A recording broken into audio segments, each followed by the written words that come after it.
आणि यानंतर पुढची बातमी आपण पाहूयात। मनसे अध्यक्ष राज ठाकरे यांनी मुख्यमंत्री देवेंद्र फडणवीसांची भेट घेतली।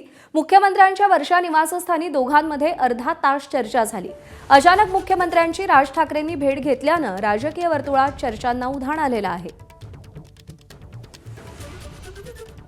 भेटीचं कारण अद्यापही स्पष्ट नसलं तरी सुद्धा नुकताच राज ठाकरेंनी रायगड जिल्ह्याचा दौरा केला, ज्याच्यामध्ये त्यांनी मुंबई गोवा महामार्गाच्या कामाची पाहणी केली। त्याच्या दुरावस्थेसंदर्भात मुख्यमंत्र्यांशी चर्चा या भेटीदरम्यान होऊ शकते। नाशिकचा दौरा राज ठाकरेंनी केलेला, त्यामुळे नाशिकच्या दुरावस्थेसंदर्भातही चर्चा झालेली असू शकते। वेदांत नेब आपल्याला या सगळ्या संदर्भात अधिक अपडेट देतील। वेदांत, नेमका काय मुद्दा होता या भेटीचा आणि कोणकोणत्या विषयांवर चर्चा झाली, काही अपडेट्स कळू शकलेत का? साधारणपणे अर्धा पाऊण तास ही भेट होती आणि ही पूर्वनियोजित भेट होती। ज्या प्रकारे आपण माहिती घेतली, 8 ते साधारणपणे 8:30 पावणे 9 पर्यंत मनसे अध्यक्ष राज ठाकरे यांनी मुख्यमंत्री देवेंद्र फडणवीस यांची भेट घेतली। जी माहिती घेतो त्यामध्ये आपण बघितलं, कोकणचा दौरा रायगडमध्ये आता मनसे अध्यक्ष राज ठाकरे यांनी केला होता, रस्त्याची दुरावस्था, त्यासोबत नाशिकचा दौरा केला होता।